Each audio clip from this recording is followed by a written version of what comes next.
What's up, everybody, and welcome to my Monday Night Raw review. A lot of things to say about this show tonight. Pretty much after the night after SummerSlam. Let me say that right now. So it's the Raw after SummerSlam show. Which, before I do begin this review, check out my review of SummerSlam from last night. A lot of things to say from that show. Went about 42 minutes, I believe. As also my NXT TakeOver 30 review, which is uploading online also. I think that went about 36 minutes about that. Had a lot to say about both of those shows, so please check out those reviews that are uploaded right now. But Monday Night Raw, what do we have tonight? Last night I said SummerSlam was actually pretty good. It was not a bad show. I will say that. Monday Night Raw, well, let's turn everything somewhat into a 180 in a way when we go into Monday Night Raw. And trust me, there was very, very little I liked from this show, all right? SummerSlam, I was actually somewhat impressed. Tonight, yeah, I kind of went down a little bit down at the low end in a way when watching this show, all right? But we do kick off Monday Night Raw, I guess, in their debut of the Thunderdome and whatnot. So Raw gets a crack at it. And we kick it off with Drew McIntyre, who came out pretty much welcoming everybody to the show. How did they feel about, Monday Night Raw? Pretty much to all the fans on the screens. Give a thumbs up and whatnot, but talked about he is still the WWE champion and talked about his match with Randy Orton, that he's been hungrier than he's ever been, that he's proud to be the WWE champion, and that he's at the top, and that he was able to outsmart Randy Orton and everything. So he came out there and Orton got better. He got to show his absolute best, but McIntyre was better last night. As he looked in the camera, pretty much talked about Orton. Orton wants to call himself talk about the greatest wrestling match ever and whatnot. But McIntyre went on to say that, he didn't just beat him the night before. He beat him with a wrestling maneuver, not even a finisher. And, wonder, what does that make him now, huh? Could he be the greatest wrestler now of all time or something? And Drew went on to pretty much says that, Orton's not going to let this go. And if Orton wants to face me again, that's fine. But he'll do the thing. He will get to do it not at SummerSlam, but he's going to kick his head off back in the Claymore country since he didn't get the chance to do it last night. But as Drew left and he went up the stage and everything, of course, Randy Orton attacks from behind. They go into the gorilla position then. Orton kicks him in the head, which I swear to God, he looked like he missed it.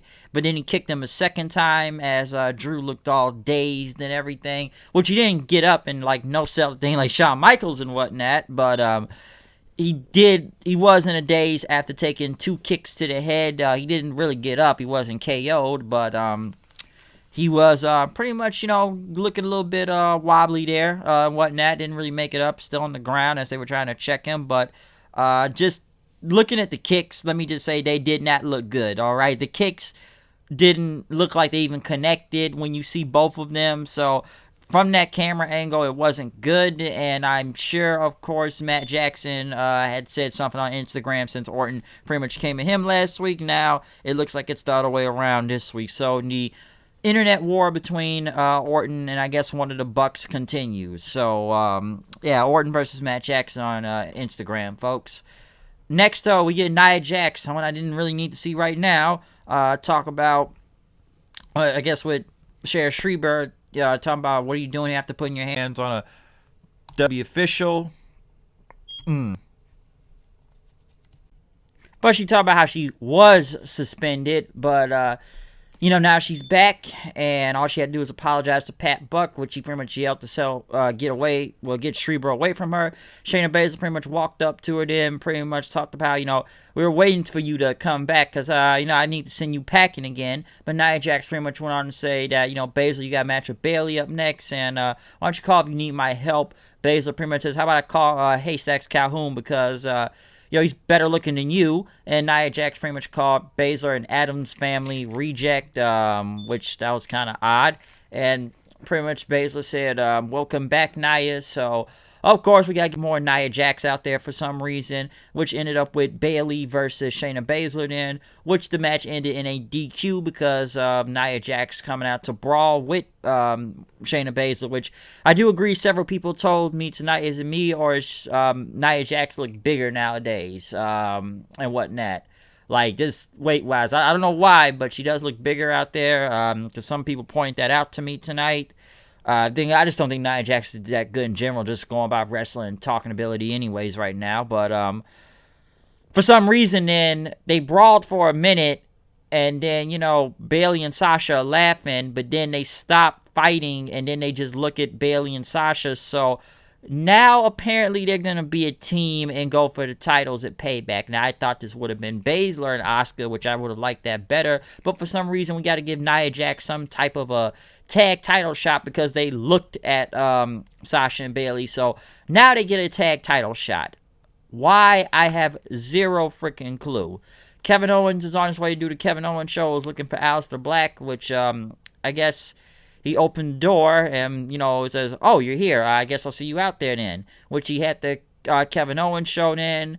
And, talk about, I guess, that they were fighting a common enemy, which was Aleister Black, who had pretty much a strap around his eye and everything. Because, Seth and them took his eye away. So Owens pretty much says, how's the eye doing? And Black pretty much just showed the footage, okay? Which they showed the footage again. Owens pretty much talked about, he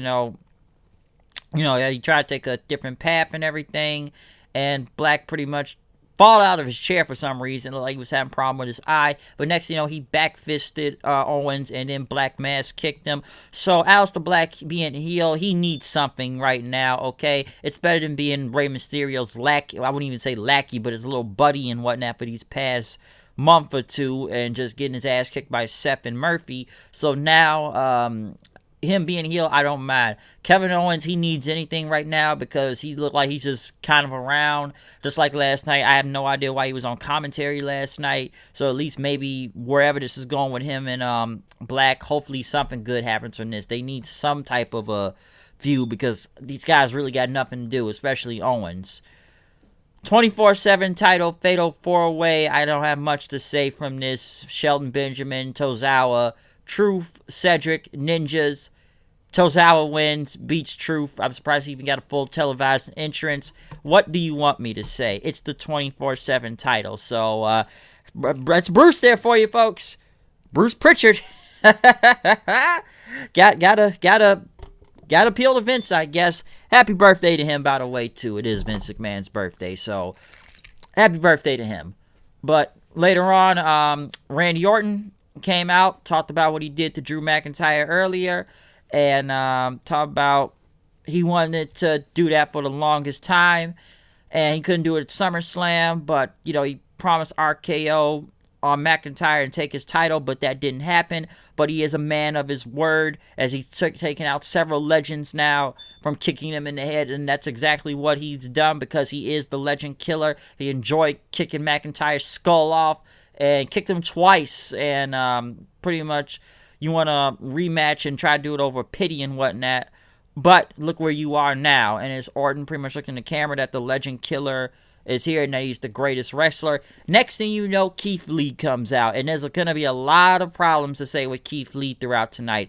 Number one, he comes out. Mistake number one, they changed his music to this generic ass music. I have zero freaking clue why, but it sounds dumb as hell. But he did cut a good promo on Orton, though. Pretty much says, you seem perplexed. Let me introduce myself. Greetings and salutations. That I am Keith Lee, and pretty much I'm here to offer Orton an opportunity for the privilege to bask in my glory. As when I'm Orton, you have many names and everything, but Keith Lee says he is a game changer and an anomaly, that he is certainly limitless, and he is looking for a fight and everything, and he's friends with Drew McIntyre, and I'm challenging you, Orton, to a match. Orton says, you want a match, huh? You want a match? Maybe later. All right, and pretty much rolled out of the ring then. So one thing I will say this with Keith Lee, at least they're somewhat putting him into the main event right now, especially if they're already putting him into a match with Randy Orton. It's better than him being undercard right now. So putting him somewhat near that title picture does make sense, because Keith Lee is a main event guy, but this isn't the first mistake they have messed up with Keith Lee, and we're going to go on that full list when we get to it, alright? Because there was a lot of mistakes in his debut, and it was not good, and I did not like his debut, which I'm sure many people did not like Keith Lee's debut tonight, and we'll get into that in a minute. Next, Chai Caruso went to interview Garza, which she's talking to Vega, and the same girl they keep bringing from The Bachelor. What, she signed with the WWE or something? Demi Burnett, as Vega was pretty much talking about the whole poisoning thing and whatnot with Montez. And Garza said, listen, man, you know, who hasn't been caught before? As Vega says, you're not helping, you're talking too much, go prepare for your match. Vega left. You know, Burnett pretty much started talking to Garza, where she was talking to Ivar. Garza says, no, how about you come down to the match and Caruso? So apparently trying to hit on both women, apparently. So we'll see where that goes. But Garza went against Montez Ford.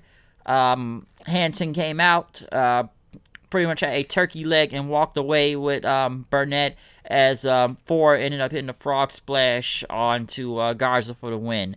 I know, was Almas out there? Yeah, Almas was out there, but he didn't do nothing. The dude just had the white suit on, Los Ingobernables. That's all I got to say. But yeah, hopefully we can move this feud away. This has gone nowhere at this point, and we don't need to see this more after tonight. All right.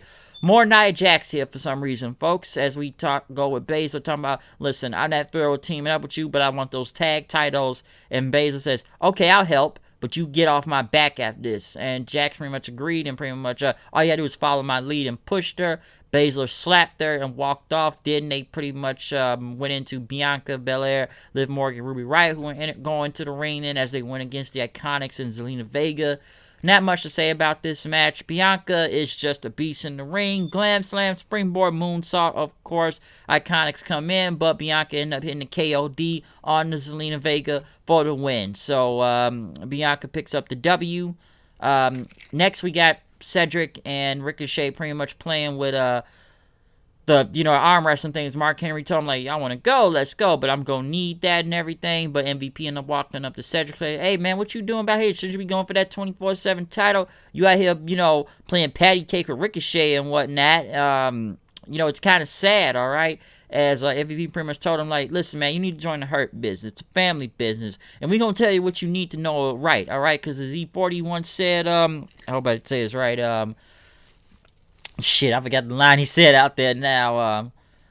You think about your just look it up, you'll see what he said when he quoted E40. But, you need to join us, and I'm trying to get you to join, but Ricochet, you hanging out with a guy who calls himself the one and only. Think about that. I'm still hoping Cedric turns heel and goes with MVP, because I would like to see that. Get Cedric anywhere to what he's doing right now, because this guy is on jobber status right now, okay?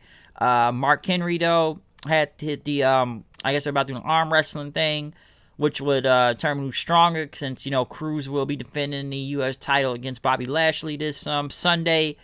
They pretty much put their hands out for the arm wrestling thing, but Cruz ended up stomping on Lashley's foot and pretty much slamming his arm down.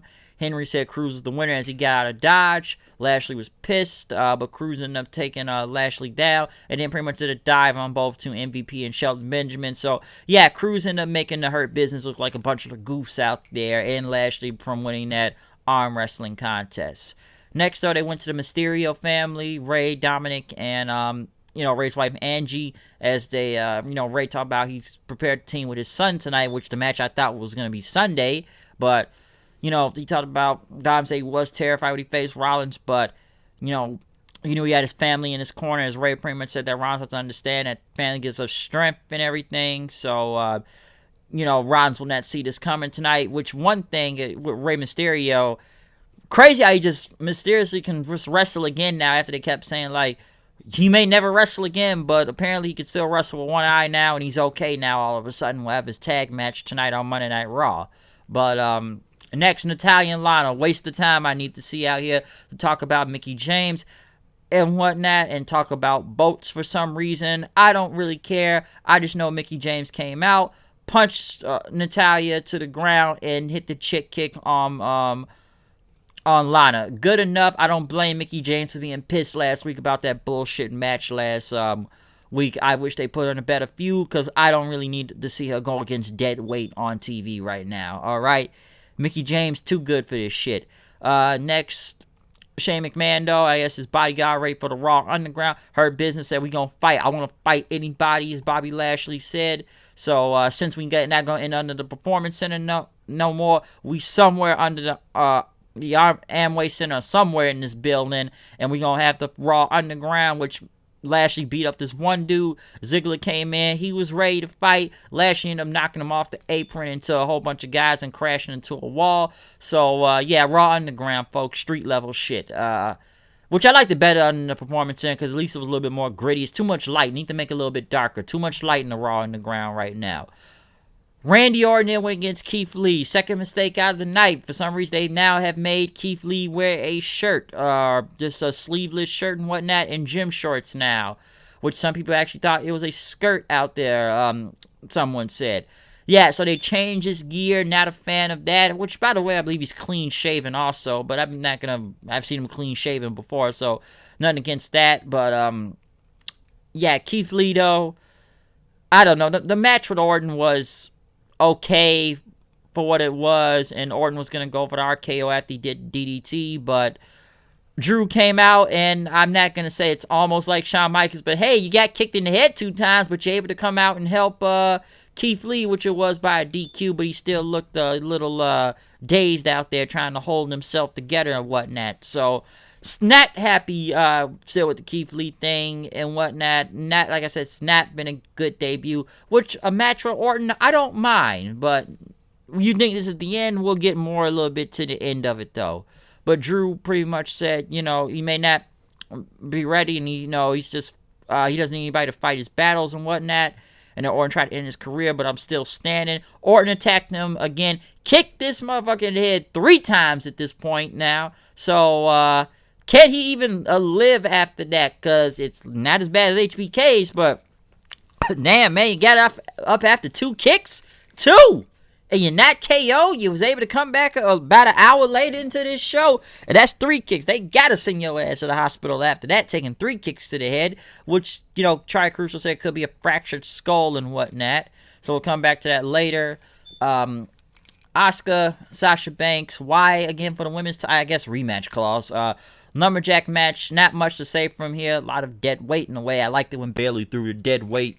The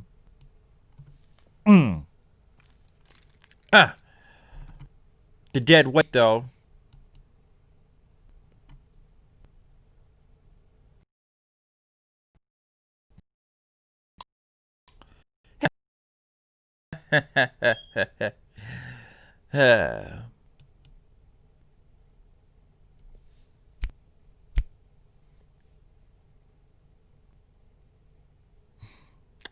Yeah, technical difficulty, folks. Okay, sorry for that long delayed pause right there. But yeah, I did like when Bayley threw the Iconics and Natalya and Lana in the way as human crash test dummies, and so that Asuka could kill them. But Shayna Baszler did get involved, stopping Bayley with the chair and whatnot, knocking her to the ground. Asuka hit the Asuka lock, won the match. So yeah, Asuka won. Of course, she was going to retain the championship. Next, though, back at the Raw Underground, Bobby Lashley was beating up Cedric Alexander, put him in the cross arm breaker, tap out. MVP and pretty much Shane tried to pull him off, but War Machine came out of nowhere and pretty much started fighting the Hurt Business. Hurt Business took them down.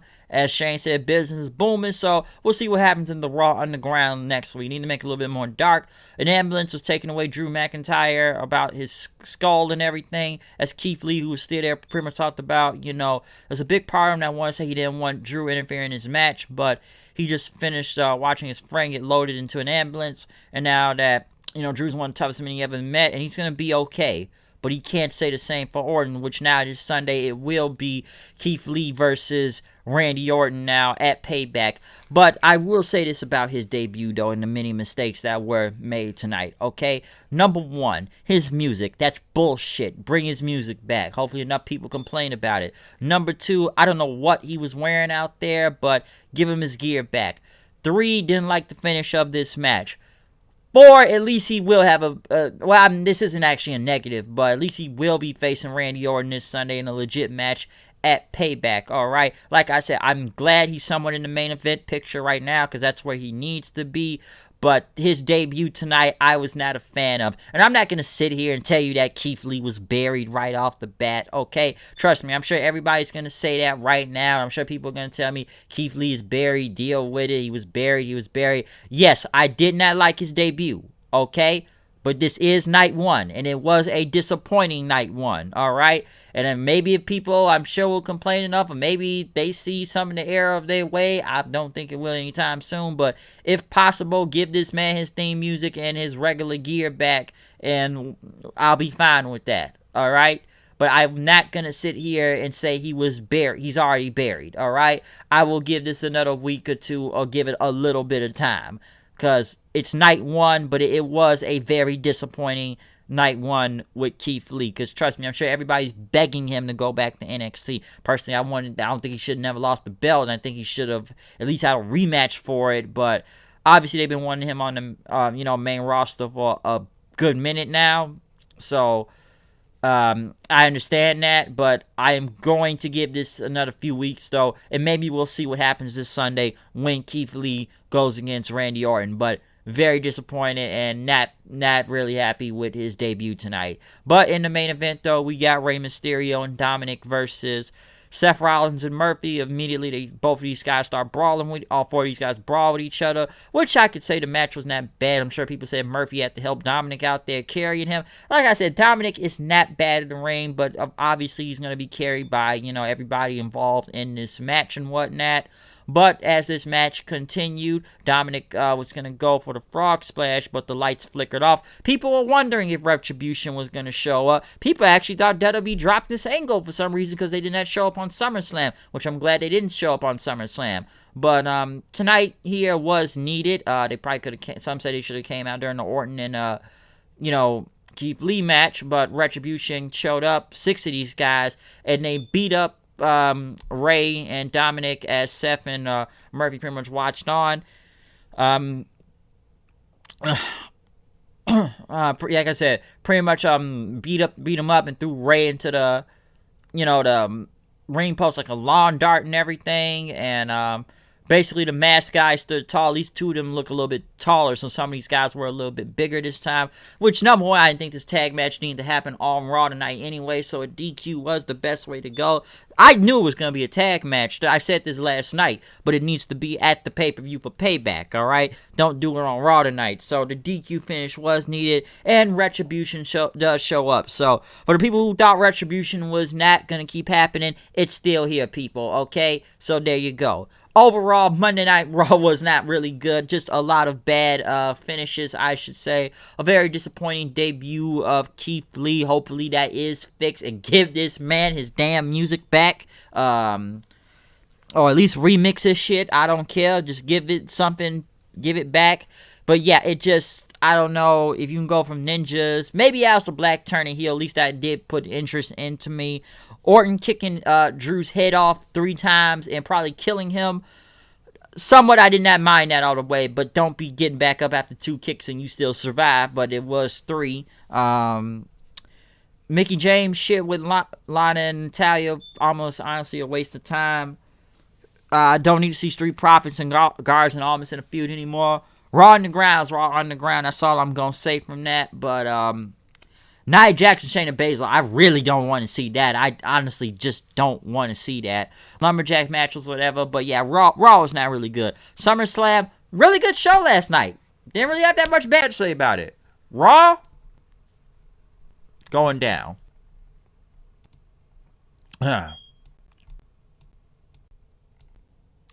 But yeah, that's what I can say about Raw tonight, though. All right, like I said, 180 from last night.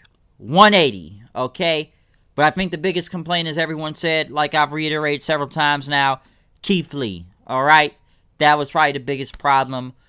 Hopefully they can fix this shit, or somebody tell Vince something. I don't know, but yeah, or maybe Pritchard did it. I don't even know. But yeah, that's my review of Raw, though, all right? I'm out of here. Comment, subscribe. Tell me what you think about this show. Follow me on Twitter at HoodedKnight890. We will see you tonight of night 2 of Emergence review for Impact, so watch out for that. So other than that, I'm out of here. See you guys later. Peace out.